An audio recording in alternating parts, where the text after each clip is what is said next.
dia a todos, sejam muito bem-vindos. Deus abençoe nossas crianças, momento de estudo agora também. E os pais também com bebês, nós temos lá em cima a sala que podem levar quem quiser. Temos essa possibilidade. E é uma alegria estarmos então aqui reunidos, cantando, louvando ao Senhor, com gratidão no coração. Neste que é o último domingo, o último culto do ano, agora só ano que vem, próximo culto. Mas estamos muito gratos, estamos muito contentes pelo que o Senhor vem fazendo, pela obra dele nas nossas vidas, como igreja também. Temos todos os motivos para louvarmos o nosso Deus, mas acima de todos eles, por isso que acabamos de cantar, perante a cruz estou, um inimigo fui, agora estou à mesa com o Senhor Deus, Criador, nosso Redentor, a Ele toda a glória. E nós então hoje encerramos a nossa série de Natal que tivemos, Natal nos Evangelhos. Passeamos pelos Evangelhos e hoje nós finalizamos passando pelo Evangelho de Marcos, que, como sabemos, ele escreveu com o auxílio do apóstolo Pedro. Marcos escreveu o Evangelho com as considerações de Pedro, o apóstolo, auxiliando este Evangelho inspirado, escrito por Marcos. E este Evangelho ele tem como público-alvo os gentios, especialmente os romanos. Por isso que Marcos é conhecido também como o Evangelho da ação. Um termo que se repete na narrativa, se você fizer uma leitura na sequência, de uma vez só, pegar o Evangelho de Marcos e ler todo ele, você vai ficar sem fôlego. Porque um termo que se repete é imediatamente, então, dando a ideia de continuidade, de movimento, abordagem que agradaria especialmente os romanos, mais práticos e dados à ação. E este evangelho, ele enfatiza também, amados, Jesus como servo, o rei que se fez servo. Ou seja, o verbo que se tornou carne e veio a este mundo não para ser servido, mas para servir e dar a sua vida em resgate de muitos, como nós temos o verso-chave lá em Marcos 10:45. E esse evangelho não trata sobre o nascimento de Jesus. Ele começa já falando sobre o batismo e o ministério público de Cristo. Por isso hoje nós vamos estudar um texto em que Jesus fala com os seus discípulos sobre a natureza de sua missão como Cristo, como Messias. Ele veio para morrer na cruz.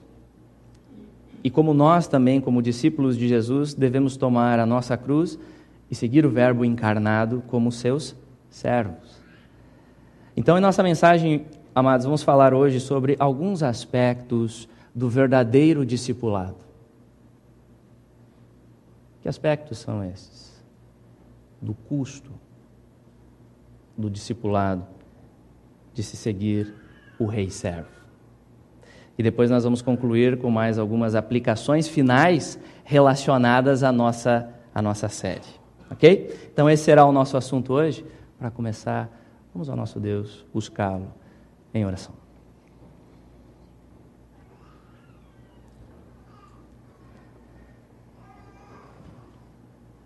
Senhor Deus e Pai, nós te louvamos, ó Deus, pois Tu és o Deus Santo, poderoso, Criador de todas as coisas. Tu és o Deus soberano que está no controle absoluto. E ao mesmo tempo o Senhor é gracioso e misericordioso, Pai, ao enviar Jesus a este mundo. O Verbo que veio, que se encarnou, assumindo a forma de servo a Deus para trazer salvação a nós pecadores.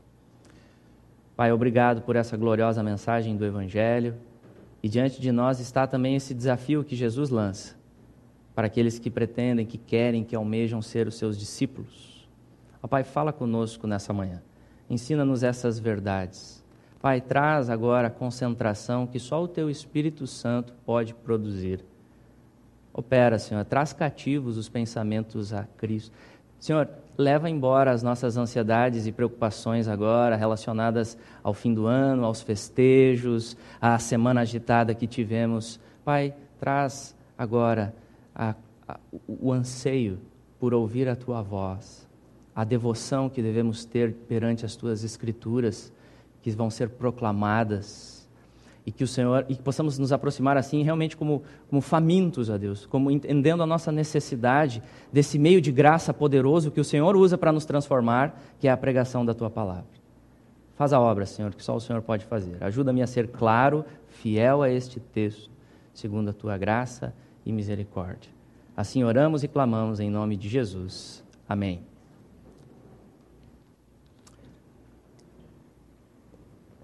Muito bem, meus irmãos, então vamos abrir as nossas Bíblias lá em Marcos, Evangelho de Marcos, capítulo 8.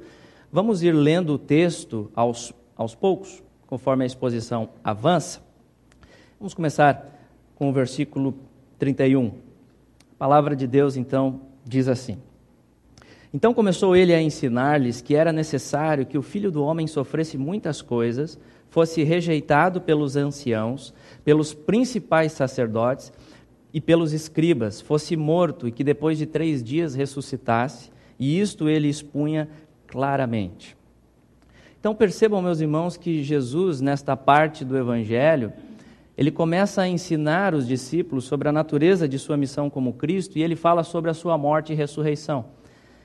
E notem que ele diz, era necessário que o Filho do Homem sofresse muitas coisas.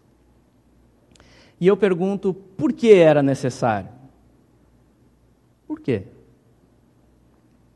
Por que Jesus, na sua primeira vinda a este mundo, teve que se humilhar tanto? Ser desprezado, rejeitado por grande parte do povo judeu, pelas autoridades, até ser morto na cruz. E a resposta óbvia era necessário por causa do nosso pecado.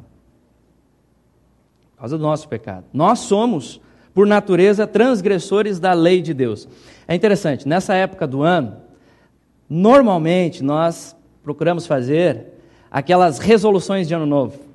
Alguns já nem fazem mais de tanta decepção que tiveram consigo mesmo.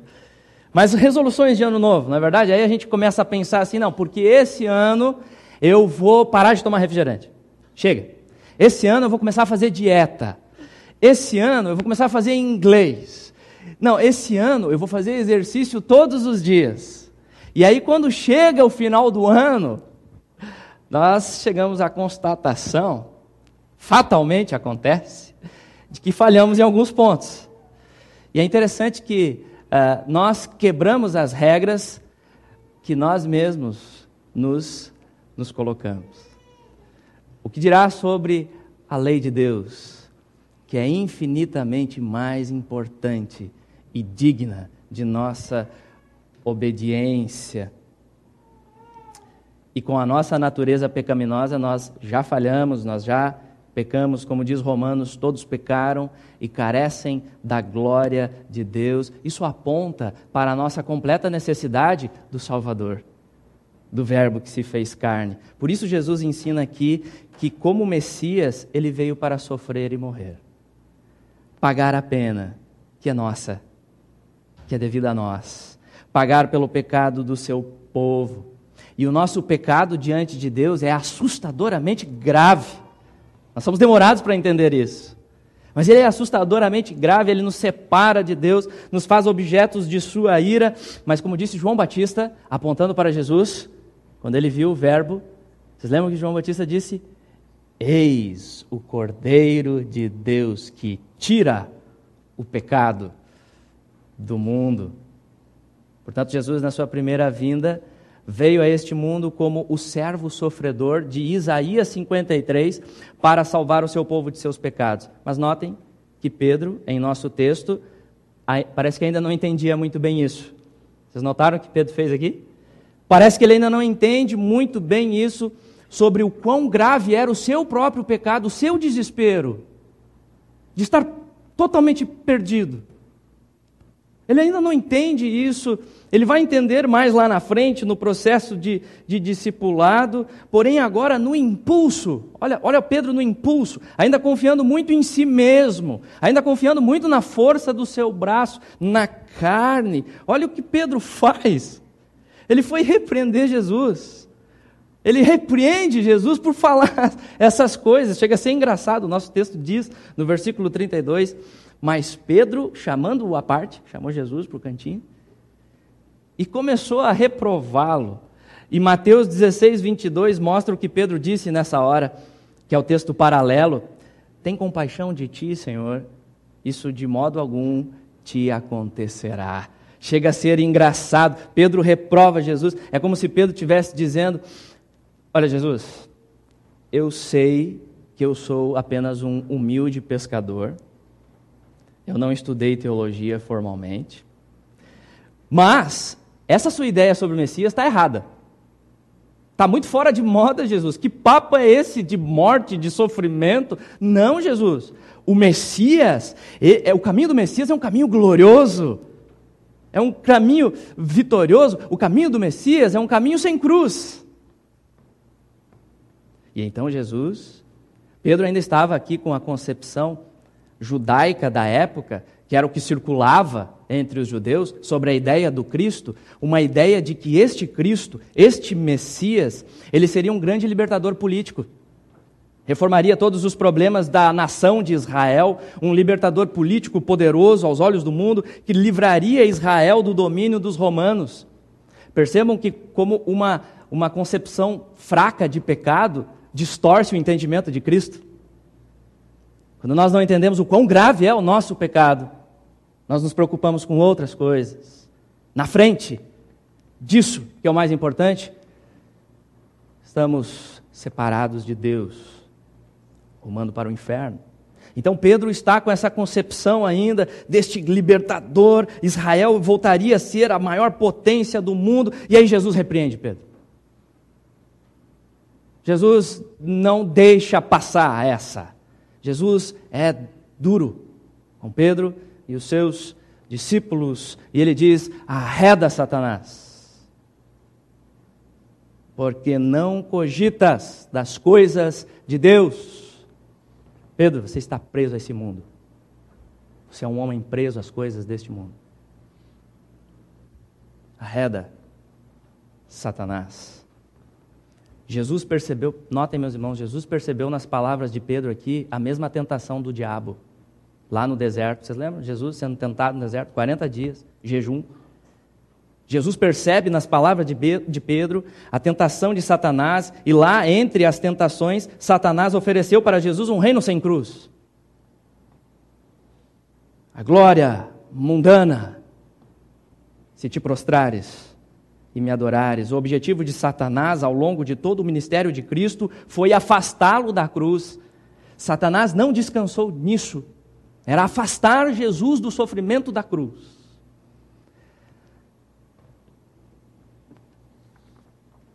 Por isso, então, depois de Jesus repreender Pedro, percebendo a situação, Jesus então convoca a multidão, convoca todos ali que estavam seguindo Jesus, simpatizantes e tal, estavam gostando dessa história desse grande cara que já estava fazendo milagres e estava ganhando uma notoriedade. Muita gente seguindo ele, alguns preocupados com milagres, querendo, esperando ali a bênção chegar, a casa própria chegar, o carro novo chegar, esperando essa manifestação, alguns também querendo conhecê-lo. Mas Jesus então lança o desafio para essa multidão. Jesus lança o grande desafio do discipulado para essa multidão, como ele diz no versículo 34, e ele diz que sim, ele vai para a cruz, mas os discípulos também têm uma cruz para carregar. Versículo 34, olha o que diz lá. Então, convocando a multidão e juntamente os seus discípulos, disse-lhes, se alguém quer vir após mim, a si mesmo se negue, tome a sua cruz e siga-me. Jesus lança aqui o custo do discipulado. O Senhor deixa claro aqui que Ele não está buscando fãs, Ele não está buscando admiradores, nem simpatizantes que acompanham ele de longe. Jesus quer discípulos comprometidos com ele, custe o que custar. E aqui nesses versos, amados, nós podemos observar alguns aspectos sobre o verdadeiro discipulado. Que aspectos que nós podemos observar aqui? Vamos destacar 4 deles. Anote aí. 4 aspectos sobre este custo do discipulado. O que significa ser um discípulo de Jesus? Primeira questão, amados, nas palavras de Jesus aqui, que nós podemos perceber, é que o discipulado com o rei servo é um convite pessoal. É algo individual. Notem que o Senhor Jesus, ele lança aqui uma condicional, né? Uma chamada condicional. Se alguém quer. Se alguém quer. E devemos entender aqui, amados, que para ser um discípulo é preciso haver uma predisposição de coração para seguir a Jesus, calculando o custo deste sofrimento. E, amados, isso é uma obra que somente o Espírito Santo pode realizar em nós. Isso é uma obra que somente o Espírito Santo pode realizar no coração dos eleitos, e o Senhor Deus soberano, Rei de toda a glória, Ele faz isso através do chamado do Evangelho, através da pregação da palavra.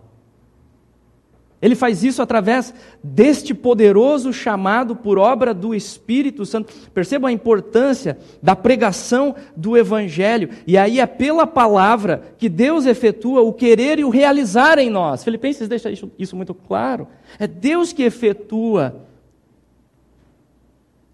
É o Senhor Deus que tira o coração de pedra insensível, que te faz desprezar essas coisas e te dá um coração sensível, sedento por Cristo.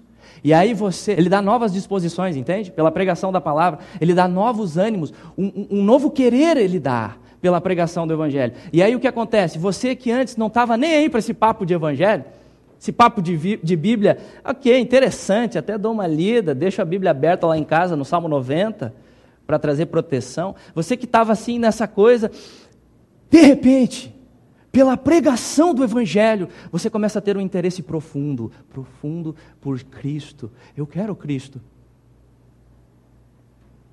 De onde vem isso? Eu quero Cristo. Se alguém quer, eu quero Cristo. Se alguém quer, eu quero Cristo. É obra do Espírito. Então, entendam, amados, que não depende do nosso esforço. Isso é graça, isso é Deus agindo. Se você começa a ter esse interesse, é Deus agindo graciosamente sobre a sua vida. Porque se dependesse apenas dos nossos esforços e da nossa vontade sem ação do Senhor, graciosa, iríamos sempre rejeitar a Cristo. Porque por natureza somos inimigos de Deus, a Bíblia diz. Estamos mortos em nossos delitos e pecados. Mas Ele vos deu vida, estando vós mortos, seus delitos e pecados. Deus opera. Nós amamos por quê? Porque Ele nos amou primeiro. Ele amou primeiro. Ele amou antes. Ele iniciou a obra. Ele é o autor e o consumador da nossa fé. Então essa é a condicional que Jesus lança. Porém, por favor, não se enganem. Essa condicional aqui envolve também a questão da sua responsabilidade.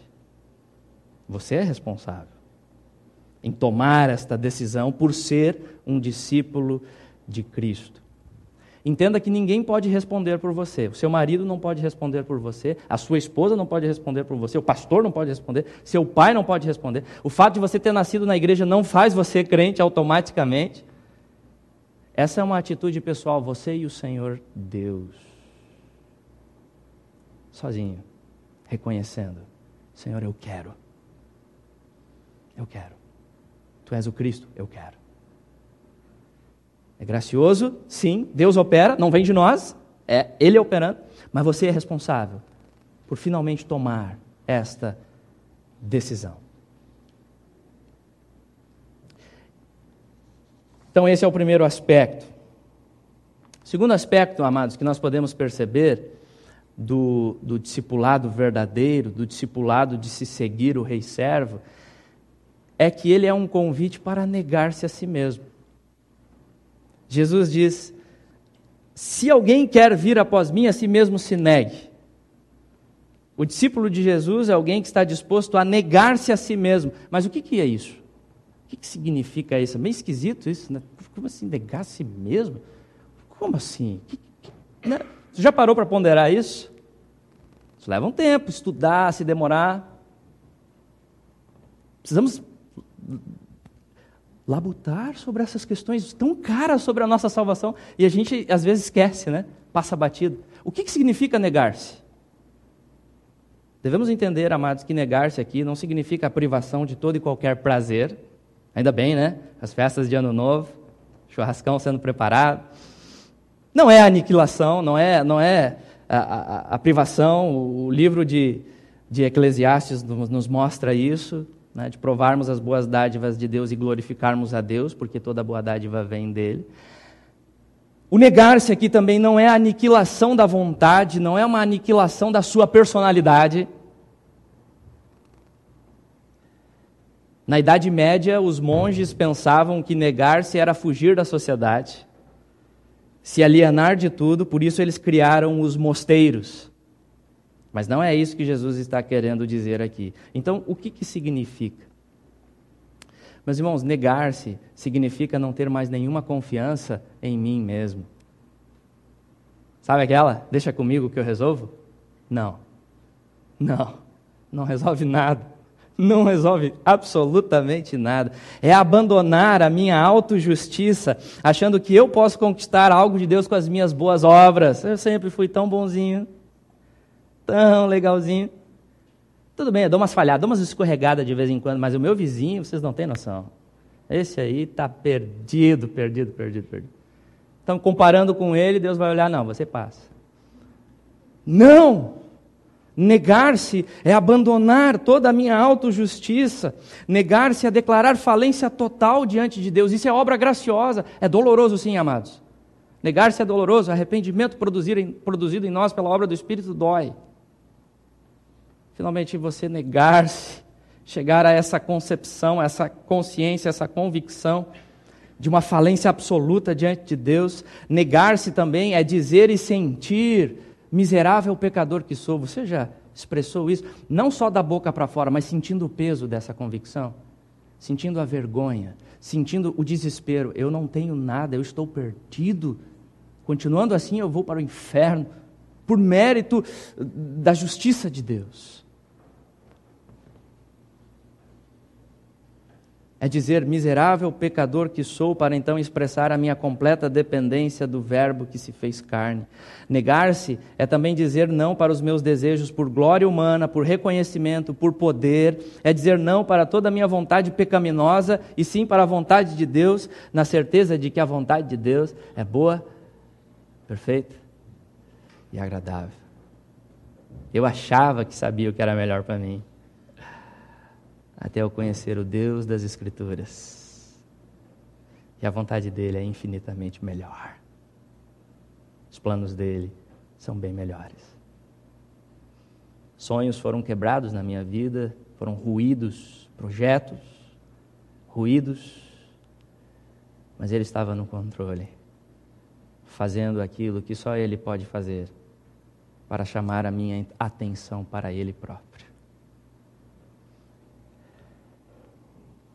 Negar-se é dizer não, mas eu estou no trono da minha vida, mas Jesus Cristo agora está. E meus irmãos, esse negar-se é também uma obra preciosa da graça de Deus. Você não pode fazer isso. É Deus agindo, é graça vindo. É isso que Paulo nos diz. Porquanto a graça de Deus se manifestou, salvadora a todos os homens, educando-nos. Olha a necessidade de ensino, gente. Educando-nos. Olha como a graça envolve ensino, envolve estudo, educando-nos. A graça é educando-nos. Olha a importância do contato constante com a palavra. Olha a importância da comunhão com a igreja. Para que renegadas, e aqui está o negar-se, o dizer não com convicção. A quê? Dizer não a quê? A impiedade, as paixões mundanas, Vivamos no presente século, sensata, justa e piedosamente, aguardando a bendita esperança e a manifestação da glória do nosso grande Deus e Salvador, Cristo Jesus, o qual a si mesmo se deu por nós. E para que ele se deu por nós? A fim de remir-nos de toda iniquidade e purificar para si mesmo um povo exclusivamente seu, zeloso de boas obras. Isso é negar-se. Terceiro aspecto, então. Primeiro, convite pessoal do discipulado. Segundo, negar-se. Terceiro, tomar a cruz. Jesus disse: se alguém quer vir após mim, a si mesmo se negue e tome a sua cruz. E Lucas, no texto paralelo a este, acrescenta lá em Lucas 9, 23, dia a dia, tome a sua cruz. Diariamente, dia a dia, tome a sua cruz. Então, o discípulo de Jesus é alguém que está disposto a tomar a sua cruz diariamente. Mas o que significa isso? Isso também é outra coisa meio difícil, né? Que papo é esse de tomar a cruz? Já parou para pensar o que é isso? Aqui tem entendimento errado também. Tem confusão aqui também. Normalmente, as pessoas pensam que tomar a cruz seria enfrentar todo e qualquer tipo de infortúnio na vida. Todo e qualquer problema.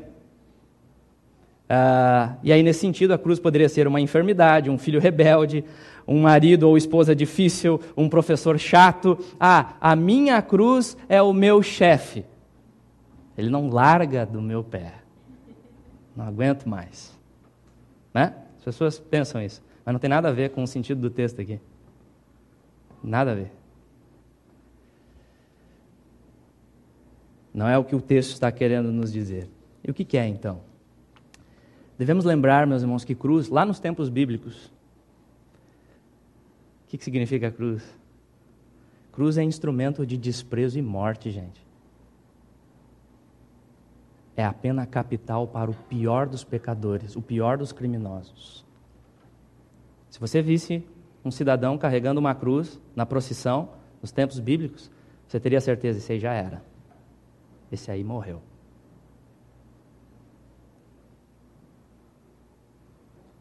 Então devemos entender que tomar a cruz significa que o discípulo de Jesus deve estar disposto a morrer diariamente. Morrer para quê? Morrer para o mundo. Sabe esse sistema mundano que o tempo todo diz não a Deus? Dizer não. Não para o mundo. Morrer para o mundo. Morrer para o pecado. Morrer para a sua carne. Graciosamente. E então dizer como Paulo disse: já estou crucificado com Cristo. Oh, cruz poderosa. O velho homem morre quando contempla essa cruz. Logo já não sou eu quem vive, mas Cristo vive em mim, porque Ele ressurgiu dos mortos para trazer uma novidade de vida para um pecador perdido como eu. Entendem? Tomar a cruz. Esse é o poder do Evangelho. Você não consegue dizer não para o mundo. Você é escravo do mundo do pecado. A cruz.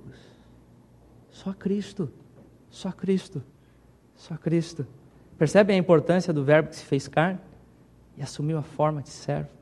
Tomar a cruz significa entender também que ao nos unirmos pela fé com aquele que foi desprezado por este mundo, Jesus foi desprezado, muitas vezes seremos desprezados também simplesmente por sermos crentes. Pode acontecer até pela sua própria família. Desprezo, simplesmente por causa da fé.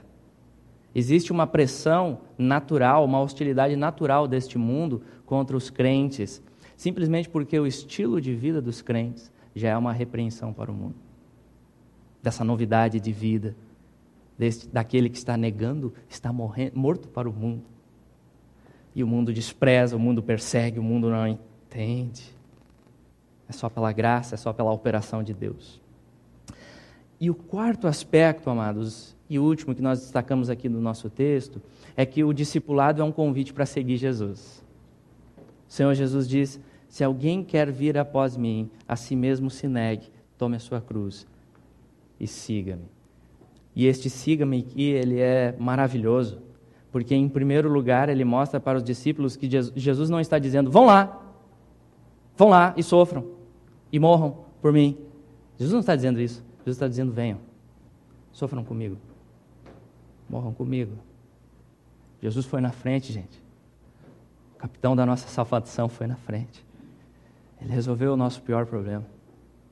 Ele foi na frente. Ele sofreu terríveis dores, a ira de Deus derramada sobre ele, para que a gente não precisasse mais ser separado de Deus. Então, o pior ele já levou por nós. Ele está dizendo, venham, sofram comigo.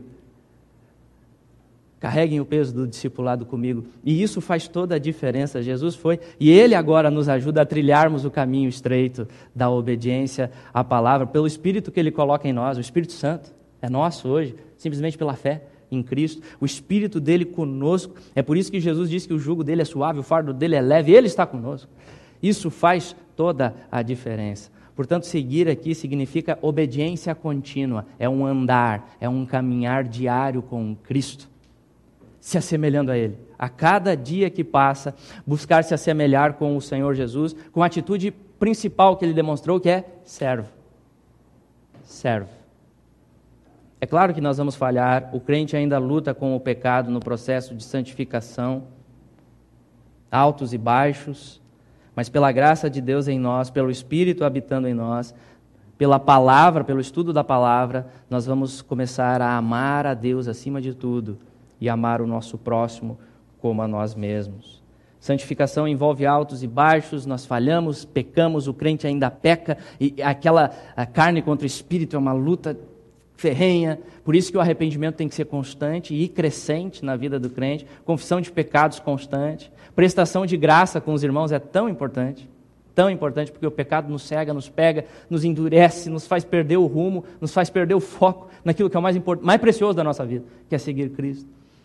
A importância disso, mas pela graça soberana de Deus, pelo agir dele maravilhoso sobre nós vamos perseverar pela graça. Vamos crescer em santidade pelo poder da cruz. E avançando, meus irmãos, percebam que na sequência do texto, Jesus apresenta 3 argumentos sobre a suprema importância de seguir a Ele. Eu fico impressionado, Jesus é tão gracioso, né? Que Ele poderia simplesmente ter lançado o desafio. Simplesmente deixado o desafio ali porque Ele já fez tudo. Mas não, Ele ainda argumenta. Ele ainda argumenta para mostrar que seguir a Ele é a melhor coisa que existe. É o caminho certo. Jesus apresenta argumentos para mostrar como que o caminho com Ele é o caminho certo. Ele é condescendente, Ele vem a nós, Ele completa, Ele faz a nossa razão, faz o nosso coração, faz todo o nosso ser cativo por seguir a Ele como o caminho certo e convictos desta verdade pela obra do Seu Espírito. Vamos analisar os argumentos que Ele usa aqui. Olha o que Ele diz no versículo 35. Quem quiser, pois, salvar a sua vida, perdê-la-á, e quem perder a vida por causa de mim e do Evangelho, salvá-la-á. Salvar a vida aqui, na primeira parte do versículo, seria rejeitar o caminho do discipulado com Jesus, rejeitar esse caminho, para ficar vivendo apenas em função das coisas deste mundo. Seu trabalho, ficar vivendo apenas em função da sua carreira, querer implantar o seu império aqui nesse mundo, viver apenas em função da família, se entregar também aos prazeres momentâneos do pecado. Jesus está dizendo que quem segue por este caminho está, na verdade, perdendo a sua vida. Está perdendo a sua vida. Do ponto de vista de Deus, do ponto de vista da eternidade, quem segue por este caminho não está ganhando nada, por mais que pareça aos olhos do mundo que esteja ganhando. Mas, por outro lado, Jesus diz que quem aqui neste mundo hoje perder a sua vida, no sentido de renunciar a si mesmo e seguir a Jesus, testemunhando o Evangelho, este vai, pela graça de Deus, salvar a sua vida para toda a eternidade. Então, o que Jesus está propondo aqui é que as dificuldades do discipulado hoje, os sofrimentos que você experimentou neste ano por segui-lo, sejam compreendidos, sejam entendidos de acordo com a perspectiva da eternidade. E não somente considerando o nosso tempo curto de existência neste mundo. Sendo assim, vale muito a pena perseverar no caminho estreito da obediência com Cristo. Esse é um bom argumento, não é verdade? Tem o segundo. O segundo argumento de Jesus é sobre o inestimável valor da alma. Que aproveita o homem ganhar o mundo inteiro e perder a sua alma? Que daria o homem em troca de sua alma? De que adianta o homem se tornar milionário nesse mundo, ter tudo que ele pode desejar, conquistar todos os prazeres e benefícios deste mundo, se esbaldar com tudo e não ter Deus, e não ter Cristo? Ele está perdido, está rumando para o inferno. É vida vazia, é vida sem sentido. Que daria um homem em troca de sua alma? Esta é uma pergunta retórica, pois a resposta óbvia é nada. Nada. O homem não pode dar nada em resgate de sua alma. Nada paga por isso, nem todo o dinheiro do mundo pagaria pela salvação de sua alma. Somente Jesus paga. Somente Jesus pode. E Ele oferece livremente. É por isso que não existe nada mais valioso nesta vida do que seguir a Cristo. O pecado ofusca isso. O pecado rouba a nossa alegria em Cristo. Mas não existe, pode ter certeza disso. A Bíblia afirma isso com clareza. Não existe nada mais precioso do que seguir o Criador que se fez carne. Nada se compara ao prazer de se estar com Cristo, pois só Ele satisfaz o vazio de nossa alma aflita em virtude de nossa separação de Deus. Sabe aquele buraco que a gente tenta preencher com as coisas deste mundo, com os falsos deuses, mas sempre fica aquela, está faltando algo? É porque só o Criador, só o Deus infinito, só o Deus eterno pode preencher esse vazio de sua alma. Esse vazio existencial. Só Cristo pode preencher isso. Como disse Agostinho, né? Fizeste-nos para ti e o nosso coração só descansa enquanto está em ti. Falando do Senhor Deus.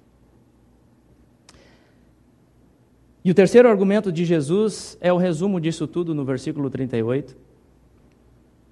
Porque qualquer que nesta geração adúltera e pecadora se envergonhar de mim e das minhas palavras, também o Filho do Homem se envergonhará dele quando vier na glória de seu Pai com os santos anjos. Jesus está falando aqui do grande dia do juízo final. No seu retorno, na sua segunda vinda, quando ele virá com toda a sua glória, como nós aguardamos este bendito dia, virá com toda a sua glória e poder para buscar a sua amada igreja e estabelecer novos céus e nova terra, onde reina a justiça, no paraíso eterno com Cristo, mas antes disso haverá o dia do juízo final. Acerto de contas. Quando todos comparecerão diante do Filho do Homem, todos, ao longo da história de toda a humanidade. E todos aqueles que se envergonharam hoje, que rejeitaram Cristo hoje e a palavra hoje, serão condenados eternamente pela justa e santa ira do Cordeiro no inferno.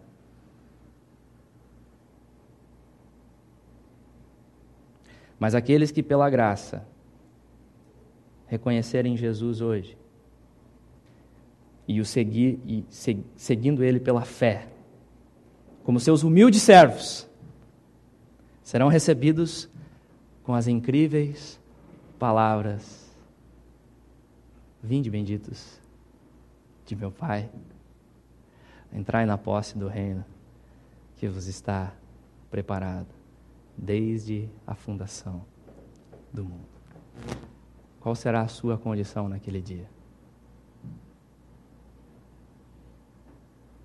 Está você negando-se a si mesmo, tomando a sua cruz? Amados, que doces palavras. Esse deve ser o maior anseio dos nossos corações. Naquele dia, ouvir da boca do Criador, que conhece você mais do que você próprio, que sabe bem o que você precisa, do Redentor: vinde, benditos, vinde, benditos, entrai na posse do reino. Que texto precioso, amados, que texto incrível. Jesus lança o desafio.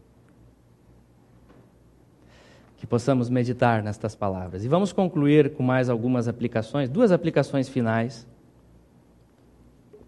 relacionadas ao tema de nossa série, à luz do nosso texto, à luz de tudo que nós ouvimos hoje. Que lições práticas nós podemos tirar para aplicar às nossas vidas? Em primeiro lugar, eu destaco, meus irmãos, que o Verbo se fez carne para seguirmos os seus passos. Este texto nos ensina que seguir a Cristo neste mundo caído envolve este caráter de renúncia. Por isso, meus irmãos, não nos enganemos nestes dias de grande confusão, de afastamento da palavra, de exaltação do homem, onde ministério tem se confundido com exaltação de personalidades, né? Sinais, milagres, atividades, a gente bajulando pessoas e tentando trazer atenção para nós mesmos, e esquecendo a palavra, esquecendo o foco nas Escrituras. Então não nos enganemos nesses dias de hoje, meus irmãos, que verdadeiro discipulado se manifesta principalmente através de corações quebrantados, de pessoas dispostas a humildemente tomar a cruz, para seguirem aquele que é rei, mas que ao vir a este mundo assumiu a forma de servo. E se nós somos seus seguidores, devemos ter esta mesma disposição, como diz Filipenses. Vamos ler juntos esse texto? Tende em vós o mesmo sentimento que houve também em Cristo Jesus, pois ele, subsistindo em forma de Deus, não julgou como usurpação o ser igual a Deus.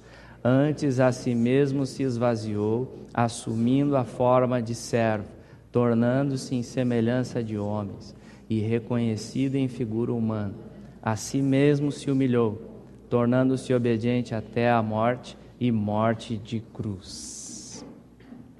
Por isso eu pergunto, meus irmãos, será que nós estamos na prática desenvolvendo esta renúncia do nosso egocentrismo, do eu no centro? Meus direitos agora. Você precisa me servir. Será que nós estamos renunciando a esse egocentrismo?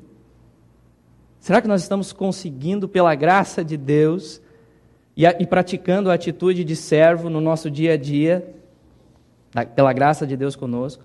Fim de ano é uma época que nós normalmente refletimos, né? Nós paramos para refletir. Como foi o nosso ano, a gente faz o balanço. Como que eu fui na minha carreira, como que eu fui no meu trabalho, onde eu posso melhorar, com a minha família. E tudo isso, toda essa reflexão é muito boa. Devemos fazer, mas não podemos perder o essencial. O essencial. E nós devemos parar para refletir agora, no final deste ano, de 2017, será que eu estou crescendo como servo de Jesus Cristo e manifestando isso nas minhas atitudes? Será que, de fato, Cristo está em mim, nasceu? Será que verdadeiramente estou na fé? E para ajudar na nossa reflexão, eu separei aqui algumas perguntas para nós pensarmos. Eu tirei do livro Andando nos Passos de Jesus, de Larry McCall, a editora Fiel, publica. E ouça com atenção essas perguntas agora, buscando refletir sobre como foi o seu ano de 2017, pensando primeiro no trabalho, na escola, na relação com os colegas. Quando penso em minha vida, no local de trabalho ou na escola, tenho refletido o Salvador? Ou tenho cedido à tentação de tirar os outros do meu caminho, enquanto procuro subir a escada do sucesso?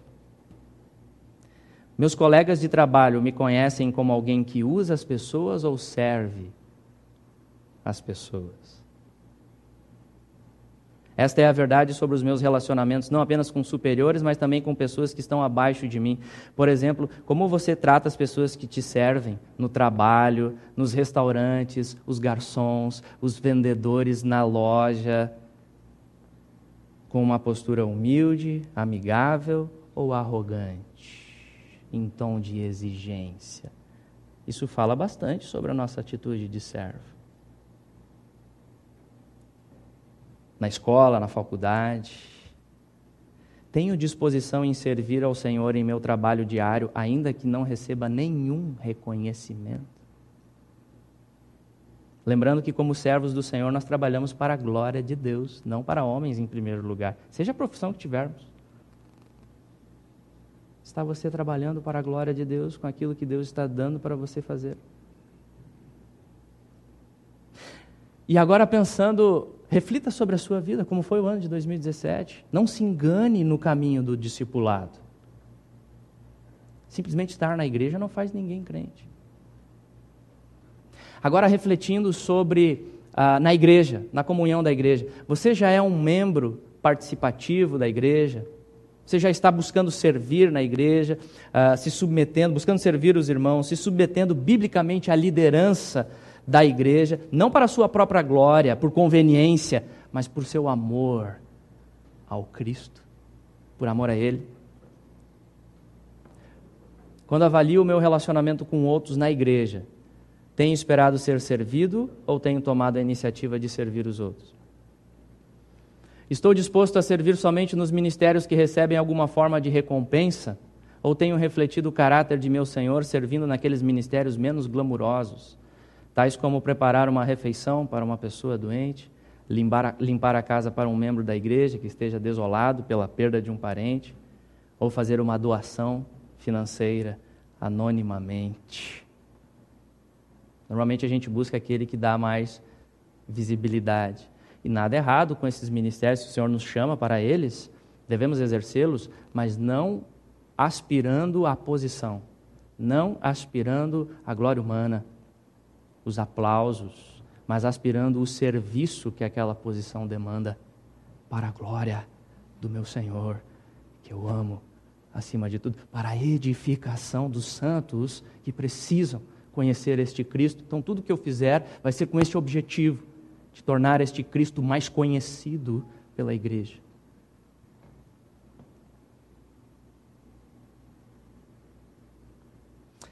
E em casa, para finalizar, e aí fica mais difícil, né? Aí o bicho pega. Na intimidade do lar, como foi esse ano de 2017 para você? Está você negando a si mesmo? Tomando a sua cruz? Frequentemente o local do verdadeiro teste para a atitude de servo é o lar. Tenho usado minha posição em casa como marido ou mãe ou irmão mais velho para exigir que me sirva. Eu, como irmão mais velho, já caí várias vezes nessa. Ou como meu Senhor, tenho usado minha posição para servir aos outros em casa. Inclusive pedir perdão para o meu irmão pelas minhas falhas. Como está o nosso coração? Será que estamos negando a nós mesmos? E a verdade, amados, é que por natureza nós somos orgulhosos. Nós queremos ser o primeiro em tudo, né? A gente quer ser o primeiro em tudo, a gente quer ser o melhor, o bonzão. A gente não aceita perder. Não leva o desaforo para casa. Isso não é atitude de servo. Ele está disposto a sofrer a pena. O servo, por amor dos outros. Por natureza somos orgulhosos, queremos ser o primeiro, passamos por cima dos outros sem compaixão nenhuma, no calor do momento, nas brigas, a gente... carne aflora. Por isso que o verdadeiro discipulado só é possível através da cruz de Cristo. Olha o que Lloyd Jones diz sobre a importância da cruz para as nossas vidas. Só há uma coisa que me prostra até o chão e me humilha até o pó. Olhar para o Filho de Deus e, em especial, contemplar a cruz. Quando eu contemplo a maravilhosa cruz na qual o príncipe da glória morreu, meu maior ganho considero como perda e desprezo todo o orgulho meu. A cruz humilha, mas ela salva também. Isso mostra, amados, que discipulado verdadeiro envolve a necessidade de você e eu pregarmos o Evangelho todos os dias para nós mesmos. Você sozinho, você e Deus, você esposa, você marido, você mãe, você pai. Pregar o Evangelho para você mesmo. Antes de começar o dia, prega o Evangelho. Volta para a cruz. Negue-se a si mesmo e tome a cruz. Você não pode, pela graça somente. Alimentando-se do Evangelho, pregando o Evangelho, a graça do Evangelho conosco. Que esta possa ser a nossa principal reflexão neste fim de ano, para buscarmos crescer em Cristo, firmados na palavra para a glória de Deus. E o último aspecto que eu gostaria de destacar é exatamente, porque o Verbo se fez carne, existe salvação.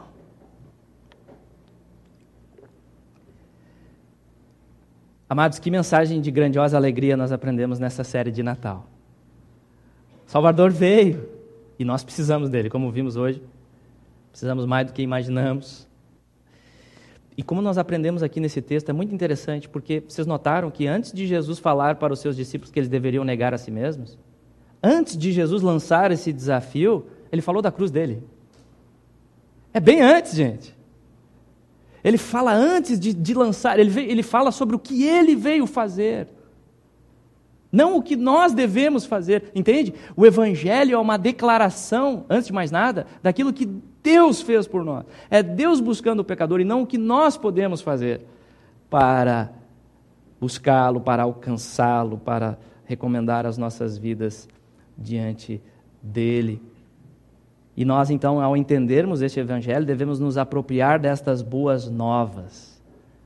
Verdadeiro discipulado começa assim, com este entendimento do Evangelho se aprofundando nos nossos corações. Como diz também Lloyd Jones, não basta atribuirmos divindade a Jesus de Nazaré. Olha que interessante, só reconhecer Jesus como Deus não basta.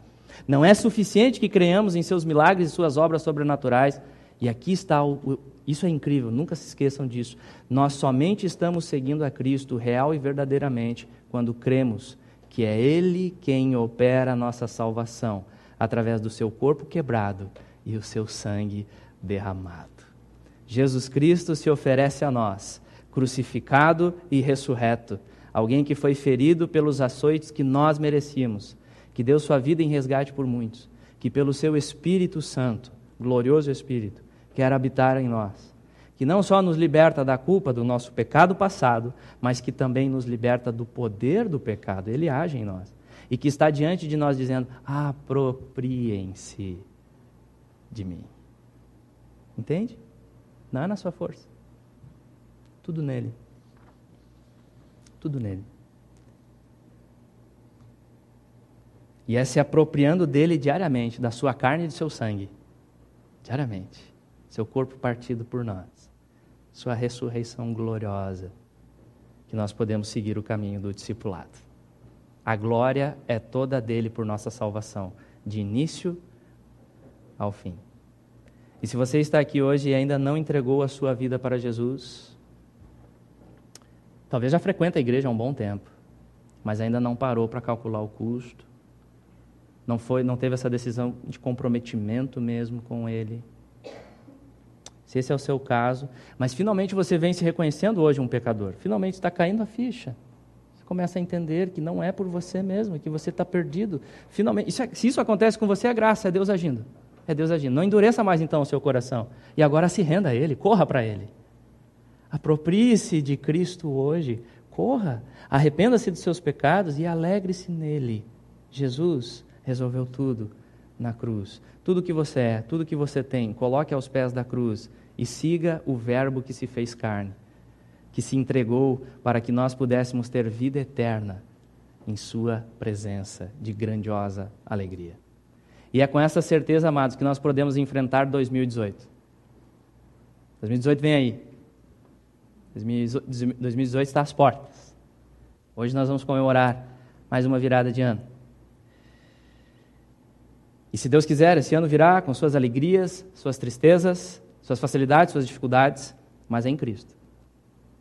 Em Jesus, nós podemos enfrentar o novo ano, certos, completamente certos, de que Deus em sua providência, tudo faz para o nosso bem. Tudo faz para o nosso bem. E o propósito maior dele é completar a imagem do seu glorioso Filho em você. Até o dia que nós ouviremos aquelas doces palavras, vinde, benditos de meu Pai.